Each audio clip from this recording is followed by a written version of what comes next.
Well, good morning and welcome back to Blue Ridge Homestead. Today we're going to talk a little bit about and demonstrate pruning your onions and spooning your onions. As you can see, our onions are doing very well. They're very tall and they're starting to break. The leaves of them are starting to break off. That could be due to high wind, or it could just be due to they get so tall and fall over. So one solution to that is you come in after your onions have been planted, I'll say 10 weeks or so, or you can do it if a big storm comes through and it knocks all your stuff down. So what you want to do is you come in, you grab all of the foliage up in your hands and you trim it off, say 6 inches tall. So you cut about that much off of that particular one. And I'm not going to throw these away. We're going to save them. You can use them in soups. You can freeze them. You can freeze dry them if you have a freeze dryer. You can dehydrate them, make onion powder out of them.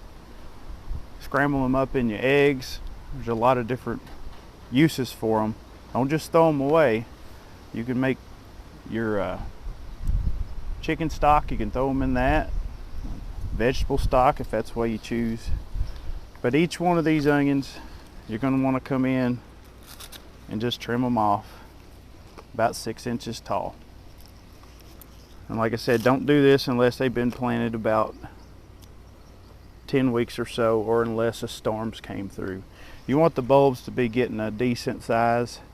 These here, a lot of them are 1.5 inches, 2 inches across, and so they're getting to the point where they're needing to be trimmed just a little bit. And you're only going to have to do this one time usually, unless they just take off and go for it again. So you're just going to go through and, like I say, just grab the foliage up all the way from the bottom up, pull it up, clip it. And I'll get the camera closer here in a second and demonstrate exactly what I'm doing here. But your onions, you're going to want them all about the same height, and it won't hurt them. They'll continue to put out the new foliage. They'll put out a lot of growth to the bulb because they won't be so focused on growing the green stuff. But yeah, it's very beneficial to the onion itself to do that. It can keep them from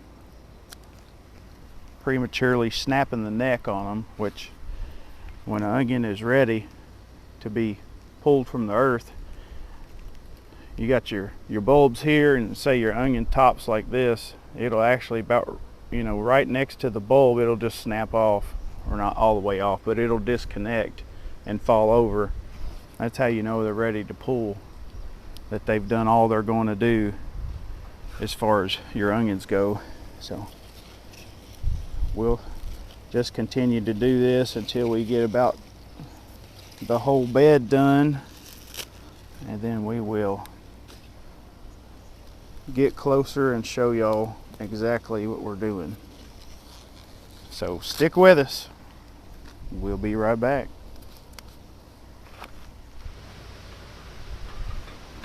Alrighty. So to show you more close up how we do this, you're going to go from the bottom of the plant, pull the foliage straight up with your fingers, roughly 6 to 8 inches, trim it.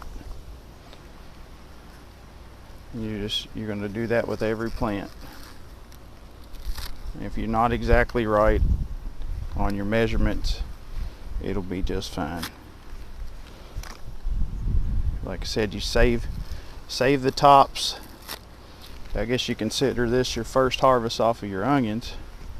And another thing is when you got them planted close like this gives you a good opportunity to get inside of the in between them and pull the little weeds out that may have grown in there. And you just continue on through the bed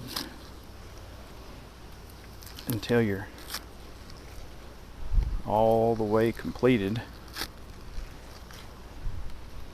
It's very simple. Your onions your onion bulb size is what's going to benefit from this, because the plant is going to put a lot of energy into growing that bulb now. You want the big, wide onions that you can really slice, cover your whole hamburger, that kind of thing. This is one good way to get them. Onions are a heavy feeder of nitrogen. I mean, everything on this plant is green, and typically if everything on it, I didn't quite get that one as short as I want. Typically if everything on the plant is green, it needs nitrogen. Now you throw nitrogen on the grass in your yard, it gets greener, grows vigorously. Same thing with onions, same thing with your kale, your broccoli, cabbage, some of your lettuces. Look like a potato coming up in there, look at that. Just never know what might be in your compost. So you can see they're mostly all the same height. Like I said, there's a few that are going to be a little longer than the others. So you can just continue trimming. And like I said before, you don't want to do this too early. You want to make sure they're 10, 12 weeks along and the bulbs are really starting to get formed before you prune these back. So now this whole bed is pretty much done. We got a pile of green onion tops. Make some fine onion powder. You can get in there, pull out any weeds you wasn't able to get to. There ain't too many in here, so I will reposition the camera and we'll get right into the onion spooning.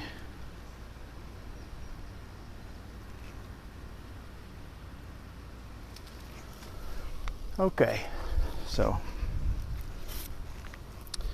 your onions, you want the bulbs. You don't want the roots exposed, you want the bulbs to be exposed. So spooning is basically an old term. I'm assuming the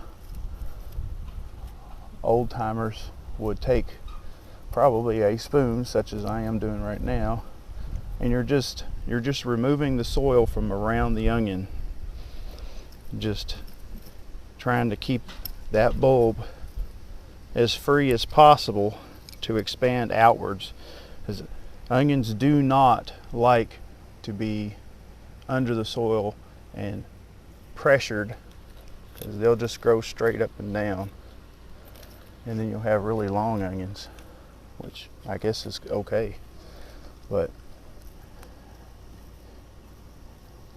I try to put the soil in between the onion plants and kind of row it down through there. Occasionally I'll have too much. I'll scoop it out, put it in a bucket, take it to one of my other raised beds and put it in there. I won't ever throw it out, just because it's so hard to get good soil, and once you got it, you don't want to just toss it in the garbage.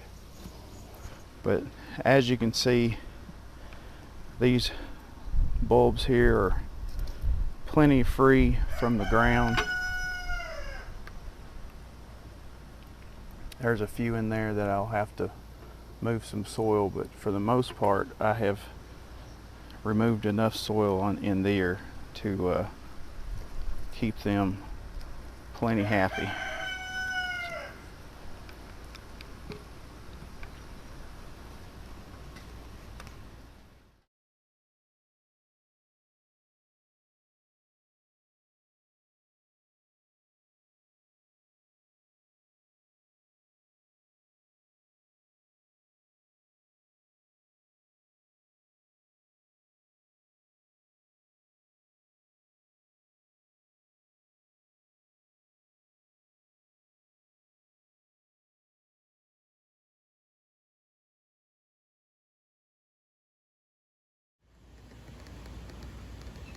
Not sure if y'all can see how much that's raised up right through there.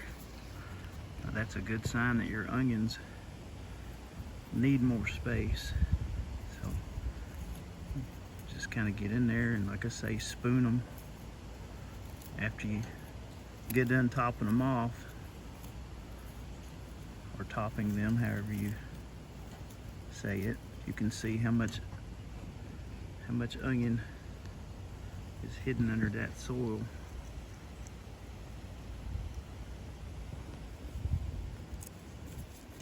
This just alleviates a little pressure on that bulb and allows them to expand outwards and provide some really good large slicer onions. So another method you can use for spooning your onions, or if you just want to call it what it is, removing soil from around the bulbs of your onions, you can just take your finger and go around the edge of the bulb and kick the soil out from away from it. Very important, do not expose the roots of your onions. You want to make sure that they're well intact. You can see these onions are definitely well rooted to the soil. That's one thing I was always careful with, is not disturbing the roots. They definitely don't like that. So yeah, that's kind of the gist of it as far as pruning and spooning your onions. You're just topping them all to about the 6-8 inches, and they'll shoot up some more green stuff. Typically you don't want to trim them again, just let them do their thing till fall or whenever you want to pull them, and it should do really well for you. I hope y'all have enjoyed the video, got something out of it, learned something maybe, and we'll see you in the next one. So until next time, this is Lewis and Sally for Blue Ridge Homestead, and we're saying come join us on Instagram. We got a Facebook group, and if you like this content, subscribe to our YouTube channel. And until next time, again, this is Lewis and Sally for Blue Ridge Homestead saying come grow with us.